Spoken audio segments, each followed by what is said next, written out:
Well, welcome to part 2 of the 3-part throwing series. I'm here in Colorado at the Hammerly Ceramic Studio, and I'm excited to share with you the intermediate level throwing part of the series. And just wanted to recap the first part of the series. So if you bought all 3 of them as a bundle or you bought them all, the first part really talked about the foundations to throwing on the wheel. So we did talk about weighing and measuring out clay so that you're ready to go. And then we also talked about the clay or our pottery wheel setup here, the station management. And we talked about the 2-bucket system and all the tools and my helpful tips. So go check that out, rewatch it if you need help with that. I also went over the throwing process. And I'm going to go over it again, just with a larger amount of clay today, and talk more in depth about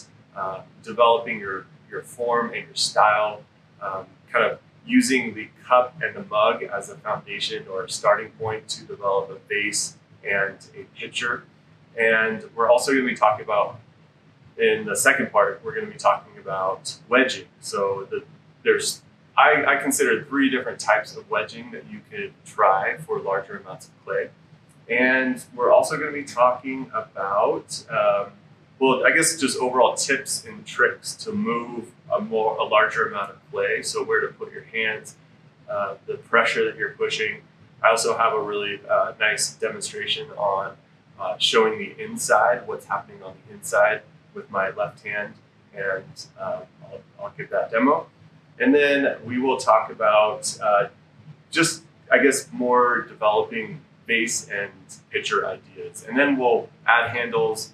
We will do some trimming and some handles in this part because we will have a lot of time to explore all that. So let's get started with wedging. And I'm going to move to my next station over there and we'll get started.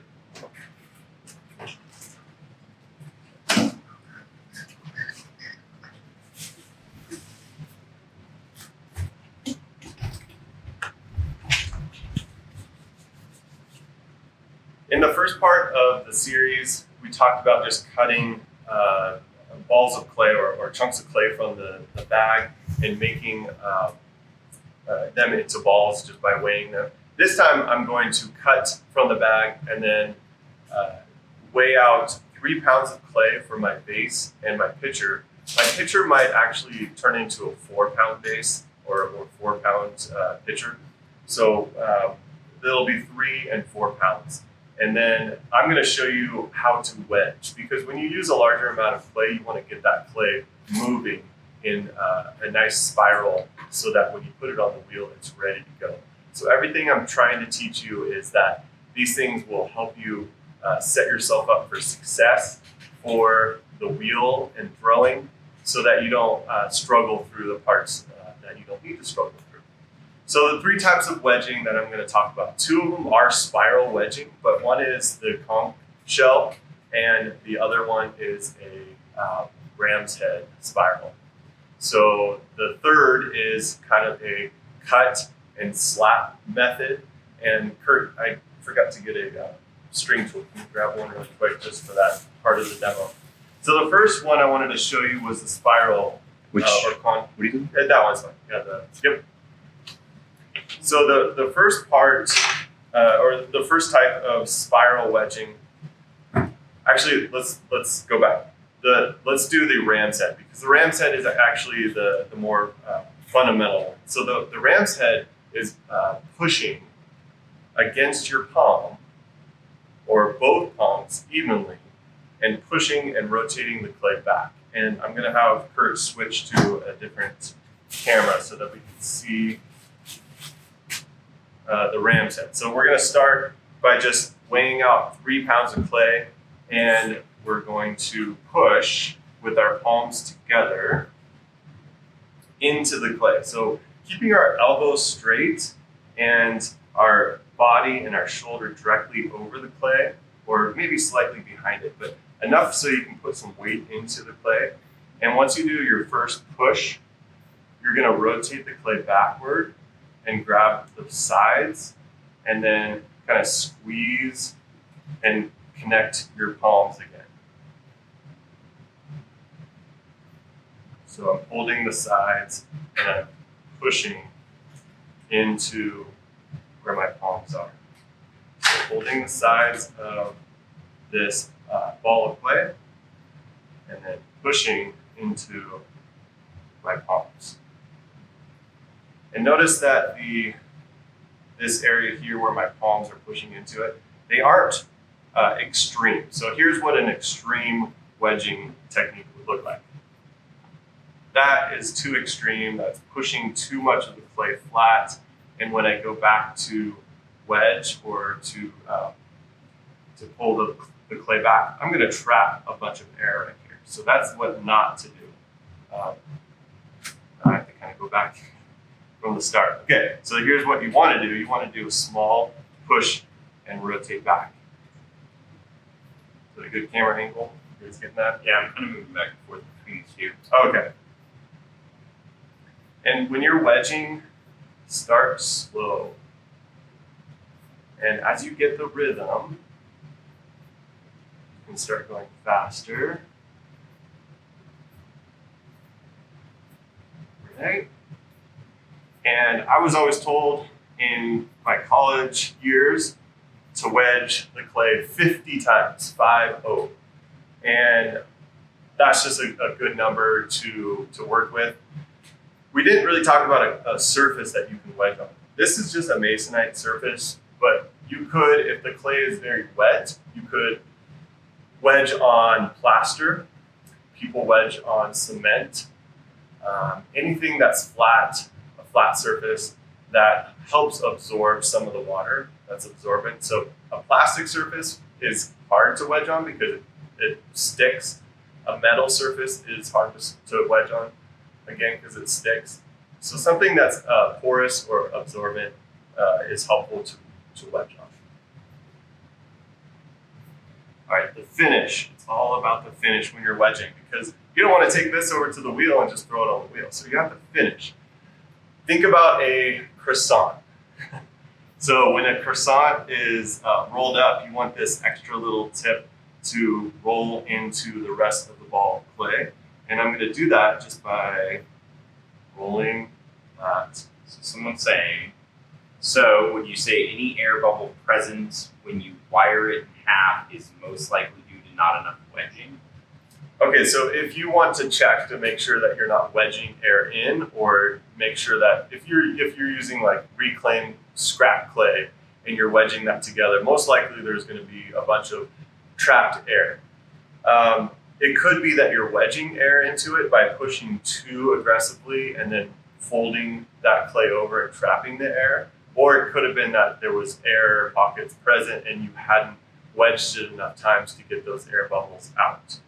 So if you do want to like see what's inside, you could cut it, right? And then you can see that there's no air bubbles, at least in this section that I cut. You would have to really cut everything to see if there's any air bubbles. But I think the longer you do this method, the better that you'll get. So that's why I say 50, and 50 is a good number to shoot for. So let's try this again. So when I cut that in half, I slapped it together on the opposite side of where I cut it. So now I'm gonna do this ram's head again. It's called ram's head because when you finish and you look at the profile of the clay, it does look like a ram's head. I'm not sure what camera it is, but there it is. All right, so then we're gonna finish. Think about a croissant. We're gonna finish by rolling that over. All right, and then we take this, turn it on its side, and then do this rounding of one of the sides or one of the bottoms. And we are aiming for a point. The point will help us when we put this on the wheel because we don't want to trap air underneath. So the point is the first thing that will hit the wheel head. The rest of it will slap down and get a nice connection.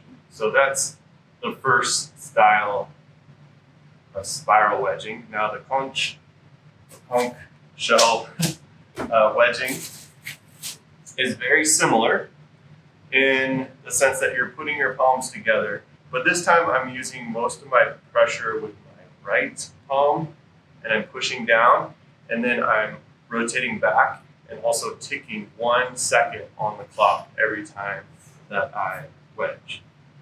So I'm going to get this going, similar to the ram's head, but as I get further into it, I'm pulling the clay back, and then 1 second on the clock is where I'm rotating the clay to the right. All right, so I'm pushing with my palm, mostly with my right hand. My left hand is cupping or holding the side, and I'm pushing down, rotating it back, and then 1 second tick.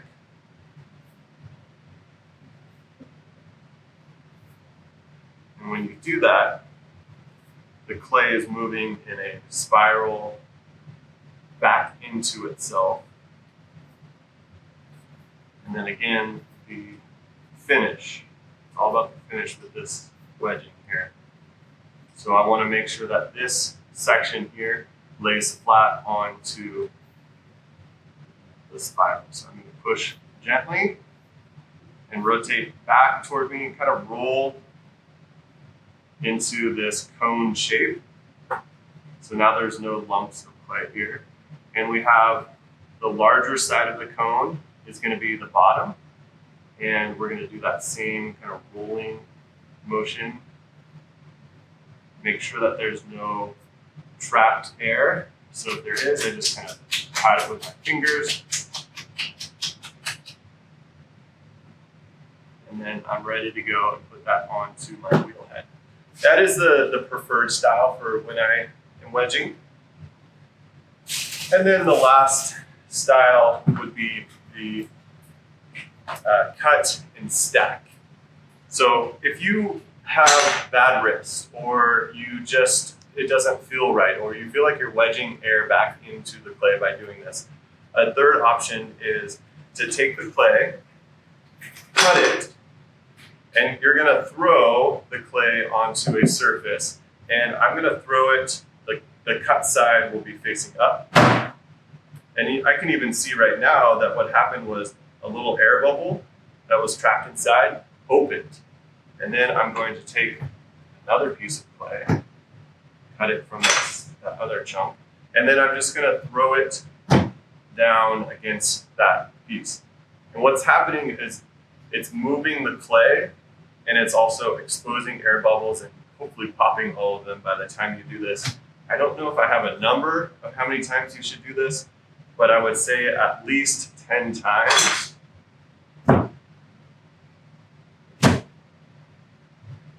Okay, and then turn it on its side. We're going to cut it, turn it on its side again, cut it, and wherever it was stacked, I think what I'm going to do is throw it down, stacking side up, and then again stacking side up, and cut. I think this is a lot more useful when you have a giant pile of reclaimed clay and you're not going to wedge it all together. This is a good way to just get that clay homogenized, I guess. There's drier parts and wetter parts. This will help incorporate all the clay. And then when you're done doing that at least 10 times, you could roll it around into a ball. And really, it didn't take too much physical force for that. It's just cutting, throwing, stacking, and then hopefully that will wedge out any of the air bubbles and get the clay kind of moving and all the same dryness. All right, so I'm going to take all 3 of these to the wheel, and they're all 3 pounds. I will weigh out one that's 4 pounds for my pitcher. So a pitcher that we're going to do is going to be based off of the vase form, but I want it to be slightly larger so that it can hold more liquid. And with any of these measurements, these are just, at this point, arbitrary for you until you find your size and the form that you actually want to create. So this one's 3 pounds, so I'm going to do 1 more pound on top. So make 4 pounds, and I'm going to do the cut and slap method to incorporate this clay again.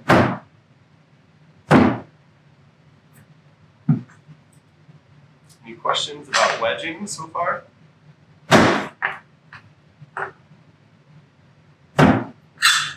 And is wedging important at this point? If you cut it straight from the bag, I do encourage you to wedge, just so that you can get that clay moving in a spiral or in some kind of motion, so that when you put it onto the wheel, it is ready to go. No questions so far? All right. I'm explaining everything perfectly, so nobody has any questions. That's what I always think, you know, if you don't ask a question, then you understand it all.